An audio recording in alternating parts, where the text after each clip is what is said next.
Welcome to part two of an interview with Roman Harambura as Kuntarkis on his book The Dream Assassin Volume 1.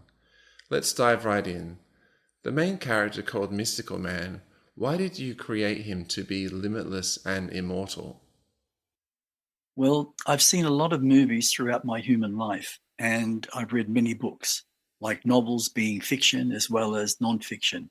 Many filled with action, drama, also thrillers, and to me personally, they were based on the same structure, just different circumstances. The main character always seems to get caught up in their emotions and pulled down, where they got to suffer. And because I'm involved with the metaphysical world of self-help, it seems to be a thing with humanity that we have to suffer to grow. And that has been going on for over the last 928,000 human years of evolution. To me personally, that is a misconception completely. And that's why I said to myself, when I create this man, I create a man, or more to the point, one that is limitless in all things. This mystical man creates everything through the power of self-thought, through a substance called living energy, and brings it into physical reality through manifestation called thought consciousness, where he does get caught up in a negative emotion. That's why he can complete every single task in a complete positive manner, whether it's a good task or an evil task. He brings the balance into play with all things. I could feel the essence of the spirit within my dream experience, wanting so much for it to become a reality within humanity. Yes, that makes sense to me. We also spoke about how your book came from your dream experiences within the spirit world. I'm just curious, how do you wake and retain all that you've experienced? Okay. What's really interesting, Michael, there's a misconception when it comes to, let's say, doctors, also people who are supposed to help you. When you're feeling that you're losing your capacity to have vision, your capacity to speak, your capacity to feel, they say as you get older, you lose all these facilities as a human. When you are highly conditioned by self-created emotions, especially negative emotions, from one lifetime to the next and so on, that is simply a conditioning, a belief system, as well as consuming negative foods, which the human body does not get the nutrients to keep your entire body balanced. Now, beyond the physical, as I stated before, your human brain is limited in many ways. One being the human ego rules the human brain. All information that is gathered either by life's experiences or from a higher source is judged and stored before you have a chance to understand it. One of the most important assets we have is our human mind. The mind is created from a substance called living energy directly from your soul. The mind surrounds our complete physical self. If we as an entity learned how to connect with our human mind and eat much more nutritional foods, we would know in how to connect with our human mind and never suffer the loss of memory, as all our memories from all our past lives are stored within our cellular memory. I am in reality a living example to my connection of my own human mind, where all creativeness begins. I am so called 74 or nearly, well, actually 75 years of age, which in reality is simply our self-created form of conditioning. And I still train hard.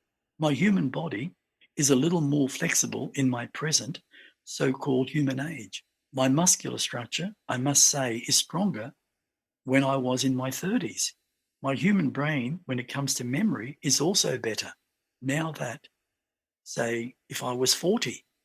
Why, you may ask? Well, it has absolutely nothing to do with chemical drugs. It was in the opening of my human mind, which also increased 100% in my imagination. It allows me to connect to all things, and all things are connected to me as a human being. I discovered through the learning process, just by closing my eyes, I can bring forward the knowledge or the dream experiences I need to complete whatever is needed. And to me, that is really interesting when it comes to understanding the human brain and its self created limitations. You've mentioned in your book that there is a place out there somewhere called the void, or the emptiness, or the nothingness. Could you please explain that? Well, in truth, if we look at my book called The Dream Assassin Volume 1, where I created all the characters, they come from the nothingness and are manifested into physical reality. And yes, from my dream experiences, how I did that was to me quite amazing. It's like you literally go into the past where the nothingness exists. In that nothingness, there are trillions of fragments of humanity's past, of every single human that has lived on this planet Earth for the last 928,000 human years, spinning around and around in one of the most massive circles one could ever comprehend.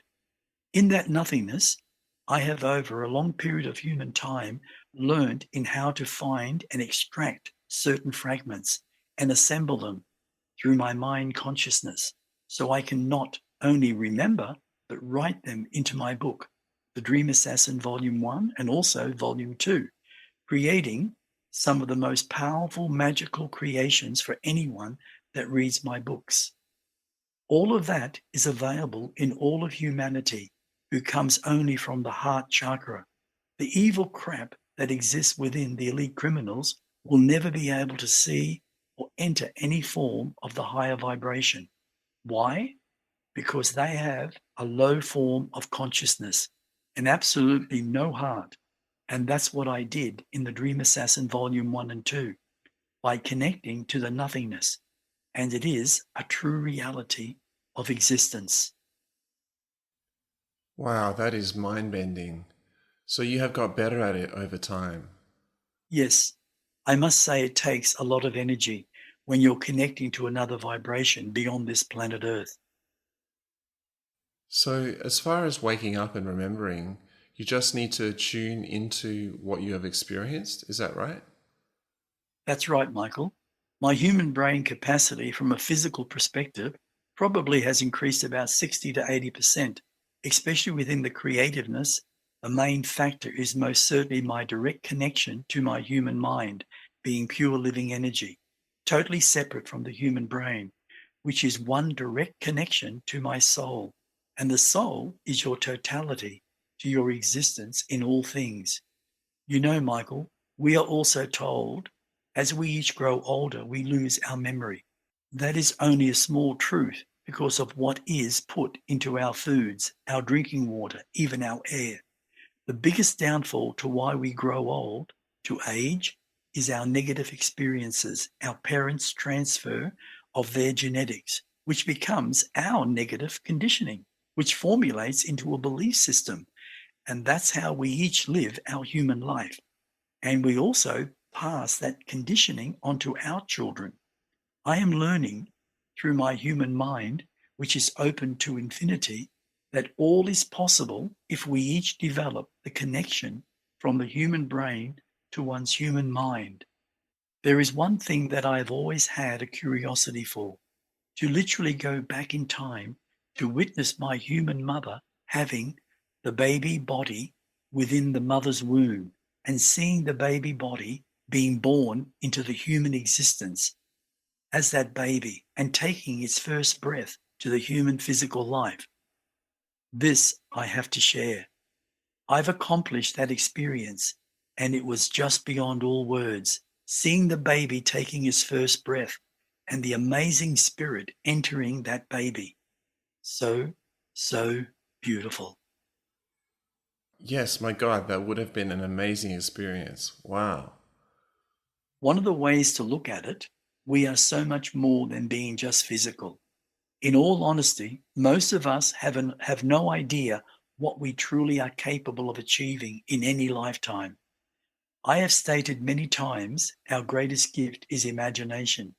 But within our head, or let's say our human head, is a small gland called the pineal gland, which connects us to all inner and outer realities, even beyond this earthly plane of physical matter, which is third dimensional. I created and wrote The Dream Assassin Volume 1 and 2, as I have stated above. so it can explain the human brain beyond self-conditioning. When we each step beyond our conditioning, that's when we change our level of thinking and our level of understanding. It's like climbing a ladder. The more we each let go of the old, the higher we climb in our own reality in human evolution. That's interesting. Life makes a lot more sense. Letting go and up the ladder. Absolutely, my friend. I feel lots of people are just thinking, what's the word? Like the hamster wheel going around and around continually. Oh, is that all life is? Yes, Michael, that is very true. It's all about conditioning. If one gives, say, let's say, some deep thought, it's like the old saying about being on the wheel of life. And the main character, Mystical Man, explains it in the book about the wheels of life. And there are millions of wheels of life in existence within the earthly vibration. And that is 100% truth. If some researching were done, it would show so much more inner knowledge within the Eastern philosophy than the Western philosophy. Let's say one believes in karma or reincarnation, meaning being on the wheel of life. Most people don't know this. But if you, as a living conscious being, can also remove yourself off the wheel of life through developing your connection from your human brain to your human mind, then opening your self-awareness through your pineal gland and through total forgiveness in the letting go of your past from the heart, you can no longer be a part of someone else's karma. That humanity has been living throughout every single lifetime over the last 928,000 human years. Wow, that would be an amazing experience, gaining total freedom from one's karma. I have another question to do with your storyline. When I read the book, what stood out was the way you wrote the storyline, but I also feel that you are doing more than just a storyline. It's like you have a hidden agenda. Maybe yes, maybe no. Which is it? Am I correct in saying that? And if so, can you explain what it is? Yes, yes, Michael, I do have a hidden agenda. I must say you're right there, Michael, and it is a positive one. My answer may sound a little silly, but overall, I love humanity. I see we are all brothers and sisters, no matter how we look at it. And yes, we each are all on different paths of learning. If we are true of heart and just look at each other without any negativity, say also any form of judgment, we each are actually seeing ourselves.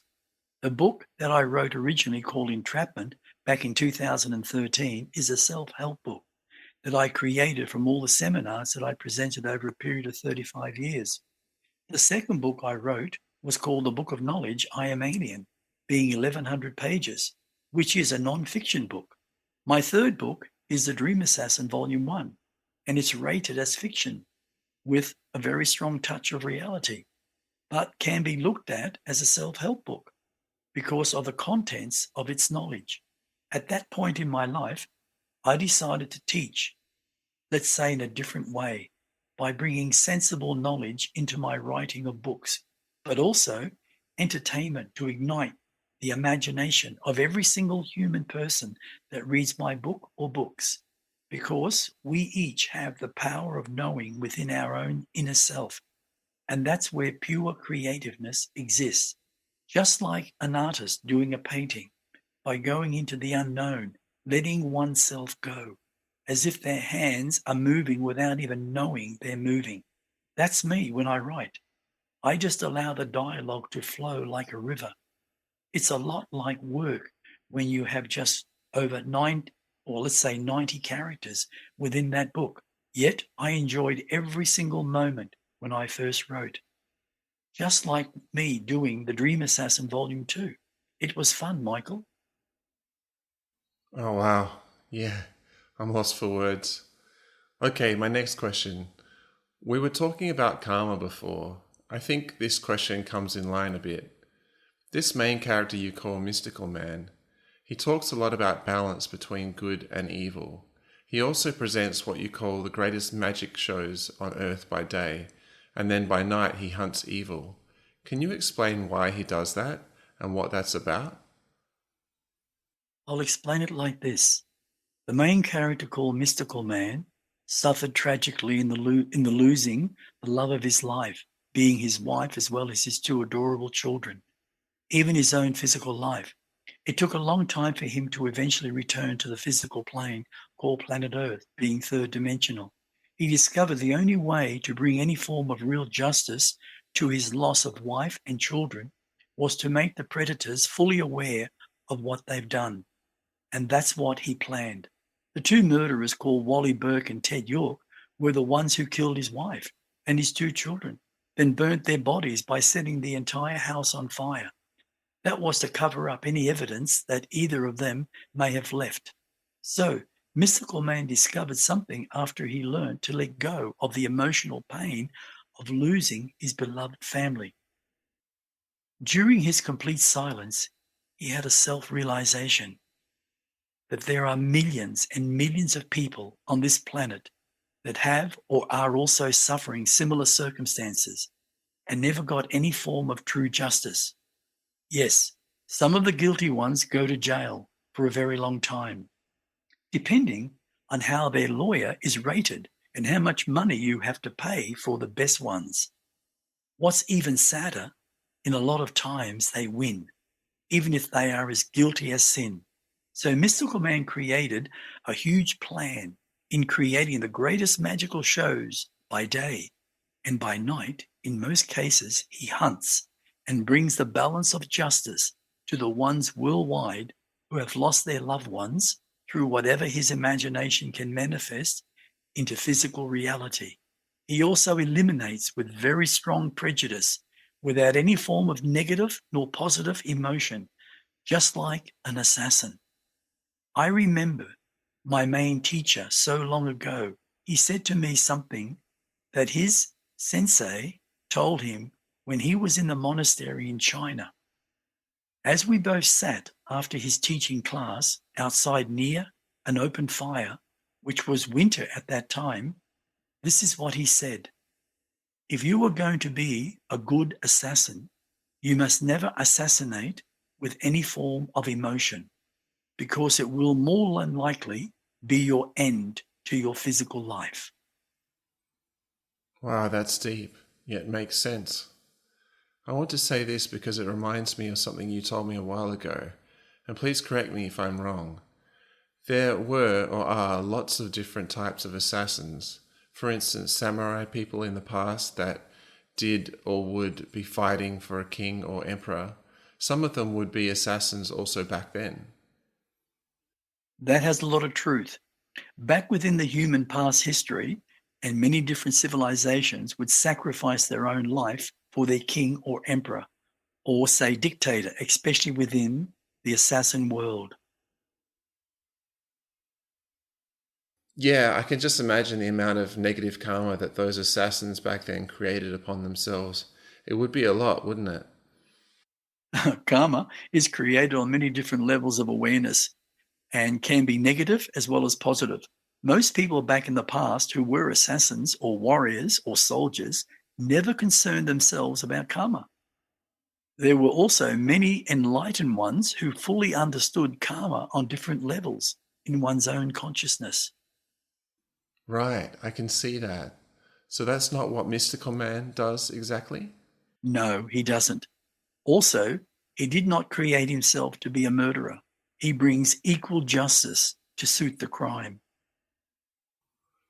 Like you said, you've explained how there is balance in justice to what he does, and there is an understanding when it comes to negativity, I guess. It's interesting because you know lots of people, we have all these heroic movies and books. It's quite interesting to have you say that. One of the things humanity needs to fully understand, karma is a complete reality 100%, being total truth. And it follows every single human on this planet from every lifetime right up to this present moment, whether it's negative creation or positive creation. And it's the individual's responsibility to deal with all those own personal self-created karma, be it positive or negative. And if not, it will follow every individual until they do. That's conscious evolution. Going back to a question I asked you, do you believe me about going out and killing evil? One of the things I must say, if someone goes out to murder purposely through revenge, vindictiveness, they actually do deserve to lose or forfeit their own life. In fact, murderers of the innocent, especially in murdering children, do not deserve to breathe the same air. This is a massive situation presently on planet Earth. We as a species called human don't have any right to murder vindictively because of our own inner pain, nor any other species. Look at it this way. Children in some countries are taught to fight, to murder in wars. We are now sending our women, who are givers of life, to murder in the name of a country or someone that is called God, or even a religion that is a conditional belief system, nothing else.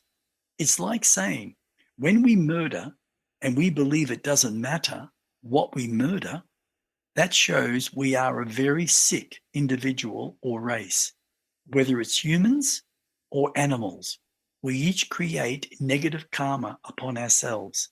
That's why a lot of people suffer a lot of misfortunes throughout their human life in such a negative way. You take a life in a negative way, and it will 100% come back on you in your current life or even your next incarnation. Right. I'm seeing what you just said. Wow. And that's what you're talking about when it comes to karma. But you're also saying if you do it consciously and have an understanding of karma, be it negative or positive, maybe you can manage it in a way that doesn't totally affect your current life, maybe. Let's put it this way. All of life in all universes is governed by evolution of all species. What you do to another will eventually be done unto you. That's just the way it is. My books, being The Dream Assassin, Volume 1 and 2, were created not only for entertainment, but also self-realization. So we each grow in consciousness. That's the reality, which brings perfect balance eventually, depending on one's personal journey in life. Yes, in your book, you're showing how to bring the balance in life through your words. Is that right? If one looks at it as they read The Dream Assassin Volume 1 and 2, there is a lot of what we just spoke about. Both books are a little controversial because there's lots of things about how, let's say, mystical man, what he is expressing, especially about sick, perverted pedophiles who in reality should not exist with any form of species. When somebody causes so much pain and misery to others, they should be vaporized from existence, just like what I am doing in the human future within spirit world, which is fourth dimensional. For instance, one of my sons from another marriage was affected at an early age, about 8 to 10, that's years old, by a very sick, perverted pedophile. These kind of situations changes one's entire life, which can and does end up very negative, and many of them end up doing the same horrible, sick thing. Pedophiles are the evil of this planet, and there are over 411 million of them, and should be removed forever. That's one of the reasons Mystical Man in Volume 2 specifically created a form of equal justice to suit the crime. That was good. Well said. I was going to say, let's move on to the next question.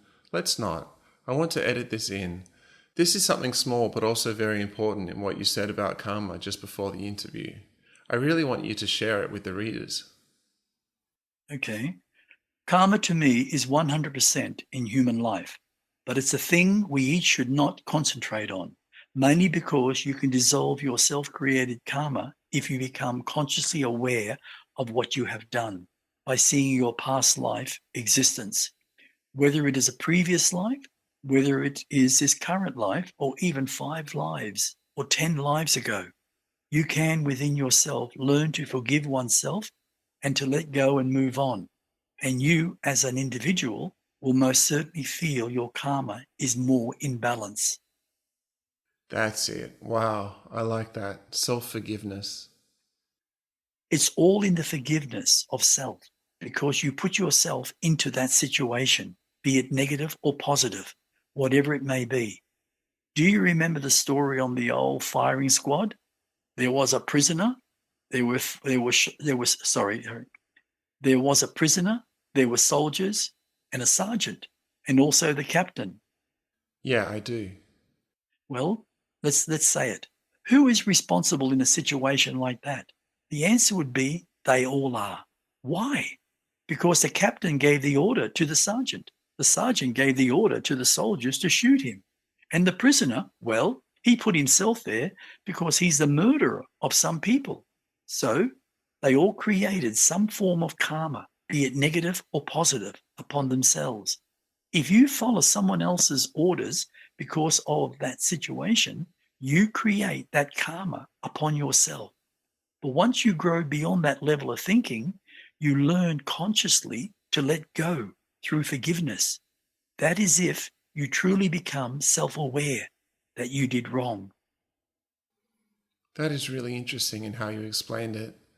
From what I know, no one else is saying that about karma. A lot of people, be it teachers or just people, having no idea of the real essence of what self-created karma is all about. Even the great teachers of the past, even the present teachers, are not passing that form of knowledge onto the masses. Yes, it sounds like I am being judgmental, but at the same time, it is total truth. We have based our understanding from the past as a human species, and we continue to bring the past of that knowledge of karma into the present for many, many centuries, and probably many more centuries to come. It is only when we each become enlightened through thought consciousness, we each start to see so much more reality in what we have created, which also brings forth the truth. And that is very important to each and every one of us as a human. Yes, that's what I wanted to hear. That's when we can literally dissolve our own karma. Wow, what a blessing for all of us. Again, this is why I have created the Dream Assassin Volume 1 and 2. One thing needs to be fully understood. You can't just dissolve one's karma by saying the words, I forgive myself, especially if you don't come from your heart.